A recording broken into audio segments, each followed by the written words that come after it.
दूर किसी जंगल में कालू कौवा और मीनू चिड़िया रहते थे। मीनू चिड़िया और कालू कौवा आपस में बहुत अच्छे दोस्त थे।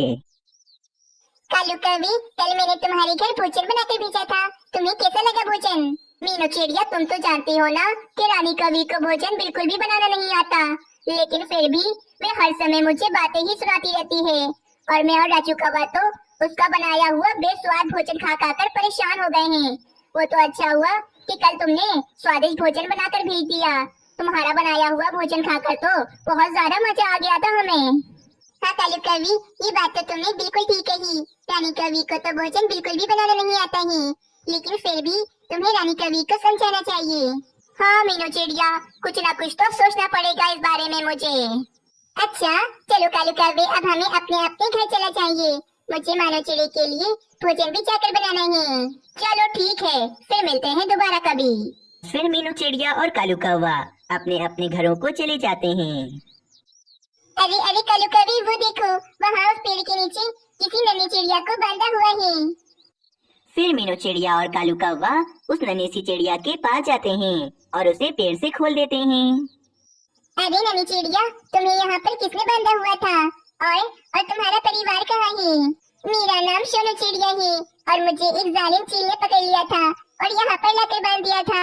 बस वे वापस आने ही वाली होगी और आप सबको भी पकड़ लेगी। आप मेरी मदद करो, मुझे बचा लो यहाँ से।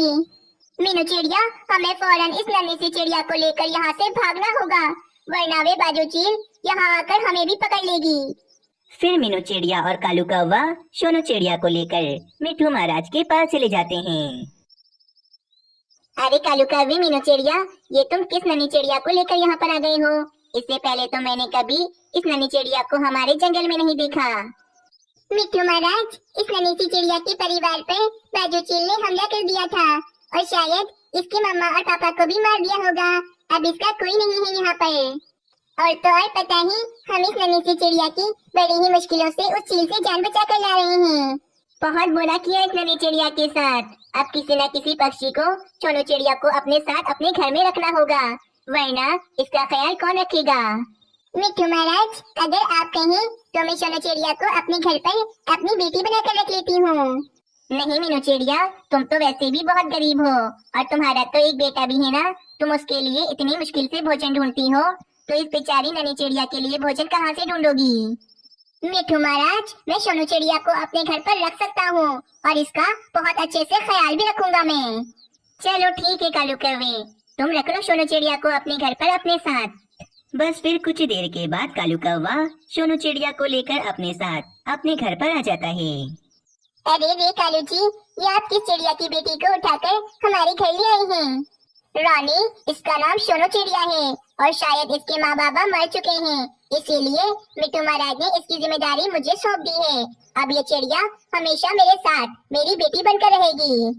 क्या एक चिड़िया की बेटी मेरी बेटी बनेगी? नहीं नहीं कालू जी, मैं इस चिड़िया की बेटी को अपने घर पर नहीं रख सकती हूँ। चुप करो रानी, चुप करो, बिल्कुल भी एहसास नहीं है तुम्हें। अगर हम इसे नहीं रखेंगे तो बेचारी ये नन्ही चिड़िया कहाँ जाएगी? मैं कुछ नहीं जानती, बस हमें इस अनाथ चिड़िया की जिम्मेदारी नहीं उठानी है। बस रानी, मैं तुम्हारी एक बात नहीं सुनूंगा। ये नन्ही चिड़िया हमारे घर पर ही रहेगी और हाँ, तुम इसका अच्छे से ख्याल रखोगी। अगर तुमने इसका अच्छे से ख्याल ना रखा तो मुझसे बुरा कोई नहीं होगा फिर। बस फिर सोनू चिड़िया कालू कौवे के घर में ही रहने लगती है और रानी कौवी को मजबूरन सोनू चिड़िया को भी भोजन खिलाना पड़ता था। चलो चलो महारानी, बहुत आराम कर लिया तुमने। अब पूरे घर की साफ सफाई करो। ऐसे ही मुफ्त में तो मैं तुम्हें घर में नहीं रहने दूंगी। जी जी कौवी आंटी, मैं पूरे घर की अच्छे से सफाई कर देती हूँ, बस आप गुस्सा मत करें। बस फिर सोनू चिड़िया पूरे घर की साफ सफाई करने लगती है, परंतु गलती से सोनू चिड़िया से मिट्टी का बर्तन नीचे जमीन पर गिर के टूट जाता है। हाय रे सत्यानाश, पहली बार काम किया और मेरा इतना बड़ा नुकसान कर दिया। अब तुम्हें नहीं छोड़ूंगी मैं सोनू चिड़िया। फिर रानी कौवी सोनू चिड़िया को एक डंडी से मारने लगती है। मामा छोड़ दो बेचारी सोनू चिड़िया को, इसमें इसकी कोई गलती नहीं है, ये तो बस गलती से टूट गया है। राजू कवि, ज्यादा इसकी तरफदारी मत करो, वरना इसके साथ साथ मैं तुम्हें भी बहुत मारूंगी। चलो यहाँ से चले जाओ तुम। रात हो जाती है। रानी कौवी कालू कौवे के सामने सोनू चिड़िया के साथ बहुत अच्छा बर्ताव कर रही होती है। रानी, मैं बहुत ज्यादा खुश हूँ कि अब तुम भी दिल से सोनू चिड़िया को अपनी बेटी मान चुकी हो और इसका बहुत अच्छे से ख्याल रख रही हो। हाँ कालूची, आप ठीक कह रहे हैं। अब ये सोनू चिड़िया भी मुझे अच्छी लगने लगी है और अब मैंने इसे अपनी बेटी मान ली है। इसी तरह 1 महीना भी गुजर जाता है। रानी कौवी सोनू चिड़िया से बहुत ज्यादा तंग आ चुकी थी। बस अब मैं मजीद सोनू चिड़िया को अपने घर में बर्दाश्त नहीं कर सकती हूँ। अब तो मुझे इस सोनू चिड़िया को अपने घर से निकालना ही होगा। मम्मा, सोनू चिड़िया सारा काम तो करती है ना, अब क्या मसला है आपको इससे? राजू कौवे, तुम चुप करो। इस सोनू चिड़िया को तो मैं घर से निकाल दूंगी और हाँ, कालू जी को तो मैं देख ही लूंगी। बस फिर गुस्से में रानी कौवी सोनू चिड़िया को अपने घर से निकाल देती है। ये सब कुछ मीनू चिड़िया भी बैठी देख रही होती है। हाय रे रानी कौवी, तुमने इस बेचारी नन्ही चिड़िया को कितना मारा है, कितना ज्यादा खून निकल रहा है और अब तुम इसे घर से भी निकाल रही हो। मीनू चिड़िया, अगर तुम्हें इस पर इतनी दया आ रही है तो अपने घर पर रख लो ना अपने साथ इसे। मैं तो अब इसे अपने घर में कभी नहीं रखूंगी। तुम बहुत बुरी हो रानी कौवी, तुमने बिल्कुल भी अच्छा नहीं किया, परंतु अभी सोनू चिड़िया को मैं अपने साथ अपने घर पर रखूंगी। फिर मीनू चिड़िया सोनू चिड़िया को अपने साथ ले जाती है। शाम को जब कालू कौवा मीनू चिड़िया के घर पर आता है तो मीनू चिड़िया कालू कौवे को सारी बात बताती है। देखो ना कालू कौवी, कितना बुरा मारा है सोनू चिड़िया को रानी कौवी ने। रानी इतना बुरा कर सकती है, मैंने तो सोचा भी नहीं था। अब तो मैं उसे नहीं छोड़ूंगा। कालू कौवा गुस्से में फौरन रानी कौवी के पास जाता है। रानी, तुमने कितना बुरा किया है सोनू चिड़िया के साथ, बिल्कुल एहसास नहीं है तुम्हें? कितनी छोटी सी है वो और तुमने उसे कितनी बुरी तरह से मारा है। मैं ही पागल था जो समझ रहा था कि तुमने सोनू चिड़िया को अपनी बेटी मान ली है, परंतु सोनू चिड़िया के साथ तो तुमने कितना बुरा किया है। मेरी बात तो सुने कालू जी, मीनू चिड़िया झूठ कह रही है, वे बिना वजह मुझे फंसा रही है। नहीं पापा, मम्मा झूठ कह रही है। मम्मा तो सोनू चिड़िया को बहुत बुरी तरह से मारती थी और मम्मा ने ही सोनू चिड़िया को घर से निकाला है। राजू कौवे की बात सुनकर कालू कौवे को बहुत ज्यादा गुस्सा आ जाता है और वे रानी कौवी से गुस्से में कहता है, तुमने सोनू चिड़िया को इस घर से निकाला था ना, अब तुम ही इस घर में नहीं रहोगी। चलो मेरे घर से निकल जाओ तुम। कालू जी, मुझे माफ कर दे, मुझे माफ कर दे, मुझे इस घर से मत निकालें। ये तुम्हें पहले सोचना चाहिए था। अब तुम्हारा राजू कौवे से और मुझसे कोई वास्ता नहीं है। चलो निकल जाओ मेरे घर से। फिर कालू कौवा रानी कौवी को अपने घर से निकाल देता है। वहीं दूसरी तरफ मिट्टू महाराज मीनू चिड़िया के पास एक चिड़िया और चिड़े को लेकर आते हैं। मीनू चिड़िया, ये खुशखबरी है, ये नन्ही चिड़िया अनाथ नहीं है, इसके माँ बाबा यही दोनों पक्षी हैं। मीनू चिड़िया, तुम्हारा बहुत बहुत शुक्रिया कि तुमने हमारी बेटी का ख्याल रखा, लेकिन इसे चोटें कहाँ से लगी? फिर मीनू चिड़िया रानी कौवी की सारी बातें चिड़ा और चिड़िया को बताने लगती है। उस जालिम कवि ने मेरी बेटी पर कितना जुल्म किया, परंतु अब और नहीं, अब मैं अपनी बेटी को अपने साथ अपने घर ले जाऊंगी। इस तरह उस सोनू चिड़िया को अपने माँ बाबा मिल जाते हैं और मीनू चिड़िया भी काफी ज्यादा खुश हो जाती है। आप सबको ये कहानी अच्छी लगी तो चैनल को जरूर सब्सक्राइब करें और कमेंट सेक्शन में अपनी राय देना ना भूलें। एक जंगल में एक मीनू चिड़िया और इसकी बहन सोनू चिड़िया रहती थीं।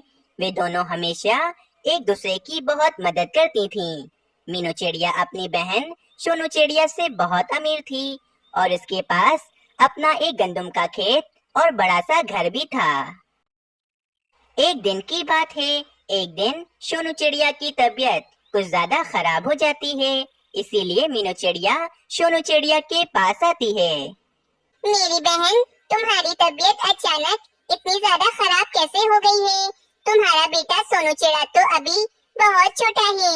हाँ मीनू चिड़िया, अब लगता है कि मेरा आखिरी समय आने ही वाला है।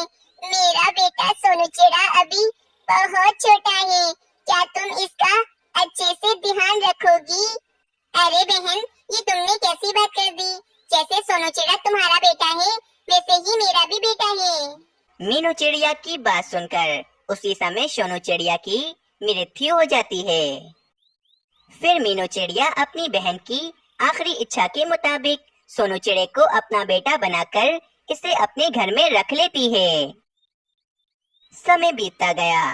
कुछ महीनों के बाद सोनू चिड़ा अब थोड़ा बड़ा हो जाता है और इसे अब उड़ना भी आ जाता है।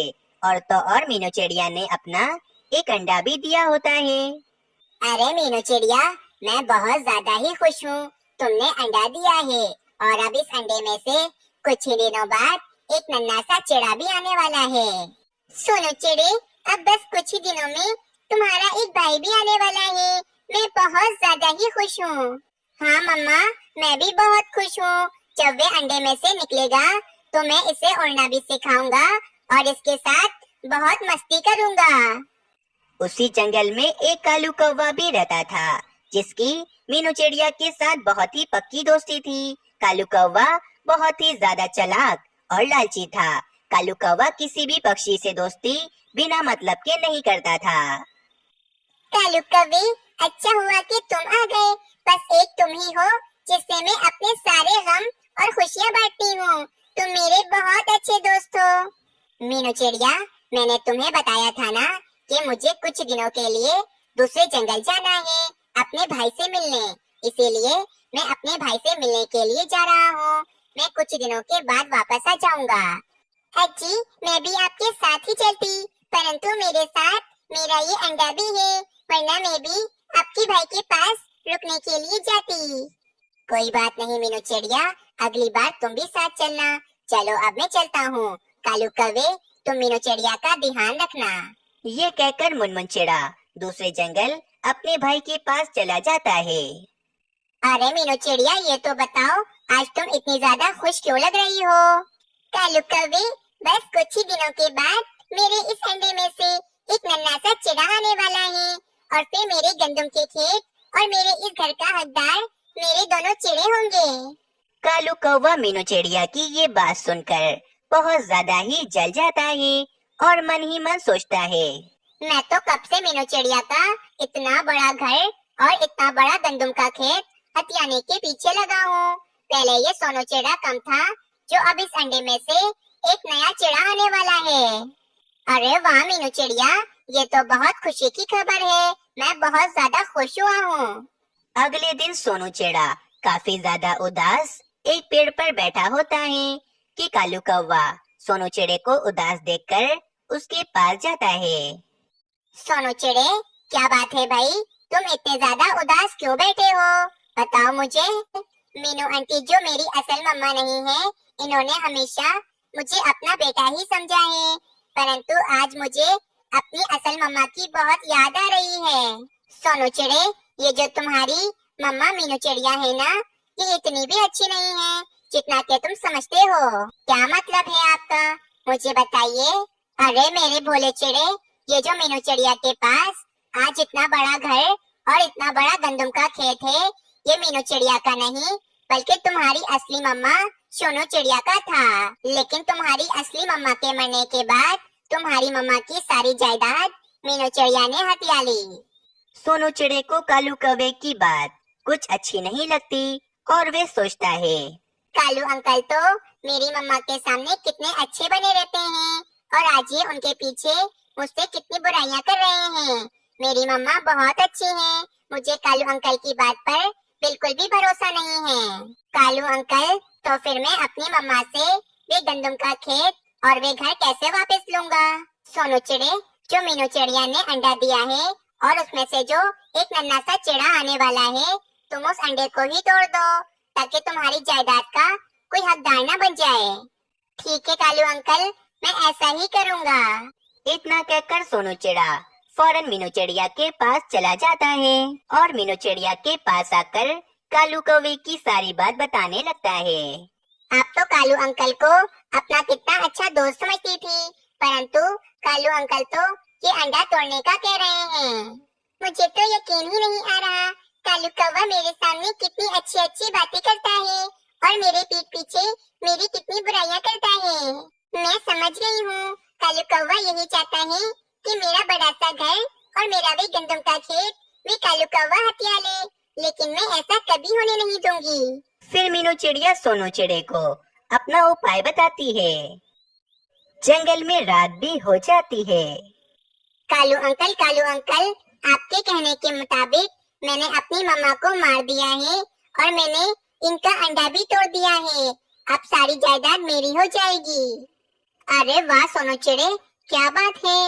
अब मीनू चिड़िया का बड़ा सा घर और वे गंदम का खेत तुम्हारा हो गया है सोनू चिड़े। मैं जैसा चाहता था इस सोनू चिड़े ने बिल्कुल वैसा ही किया है। कल सुबह मैं सारे पक्षियों को जमा करूंगा और उनसे कहूंगा कि सोनू चिड़े ने मीनू चिड़िया की जान ले ली है। मीनू चिड़िया की जान लेने पर सब पक्षी सोनू चिड़े को हमेशा हमेशा के लिए पिंजरे में कैद कर देंगे और फिर मीनू चिड़िया की सारी जायदाद पर मैं कब्जा कर लूंगा। अगली सुबह हो जाती है। कालू कौवा मीनू चिड़िया के घर में सारे पक्षियों को जमा कर लेता है। ये देखो पक्षियों, इस जालिम बेटे ने अपनी माँ की जान ले ली है। मीनू चिड़िया ने सोनू चिड़े को कितनी मुश्किलों से पाल पोस कर बड़ा किया था और इसने मीनू चिड़िया की जान ले ली है। सोनू चिड़े, मुझे तुमसे ये उम्मीद नहीं थी। तुमने कितना गलत किया है। सोनू चिड़े, मीनू चिड़िया ने तुम्हें कितनी मुश्किलों से पाल पोस कर बड़ा किया था और तुमने मीनू चिड़िया की ही जान ले ली। कौवे अंकल, ये आप क्या कह रहे हैं? ये सब कुछ करने को आपने ही तो मुझे कहा था। देखा पक्षियों, अब ये चिड़ा अपने ऊपर से इल्जाम हटाने के लिए मुझ पर इल्जाम लगा रहा है। मैं तो कहता हूँ पक्षियों, इस चिड़े को अभी के अभी मार डालो क्योंकि इसने अपनी माँ की जान जो ली है। हाँ कालू कौवे, तुम एकदम ठीक कहते हो। इस सोनू चिड़े को तो अभी के अभी फांसी पर चढ़ा देना चाहिए। चलो चलो पक्षियों, अभी के अभी हमें सोनू चिड़े को ले जाकर फांसी पर चढ़ा देते हैं। रुक जाओ, कोई मेरे बेटे को फांसी पर नहीं चढ़ाएगा। मेरे बेटे की कोई गलती नहीं है। सभी पक्षी मीनू चिड़िया को जिंदा देखकर काफी ज्यादा हैरान हो जाते हैं और कालू कौवा भी काफी ज्यादा हैरान हो जाता है। मीनू चिड़िया, तुम्हें तो सोनू चिड़े ने मार दिया था ना, तो फिर तुम जिंदा कैसे हो गई? पक्षियों, मुझे सोनू चिड़े ने नहीं मारा है और न ही इसने मेरा अंडा तोड़ा है। हम दोनों तो मिलकर इस कालू कौवे को सबक सिखाना चाहते थे। इस कालू कौवे ने मेरे बेटे सोनू चिड़े से कहा कि सोनू चिड़ा मेरा अंडा तोड़ दे और मुझे भी मार दे ताकि मेरी सारी जायदाद सोनू चिड़े के नाम हो जाए। और फिर आप सबको तो पता है कि मुझे मारने के जुर्म में सोनू चिड़े को तो सजा होनी ही थी। सोनू चिड़े को सजा होने के बाद ये कालू कौवा मेरी जायदाद पर कब्जा करना चाहता था। ये सारी बातें मैं आप सब पक्षियों को बताना चाहती थी और मेरा सोनू चिड़ा तो बहुत अच्छा है।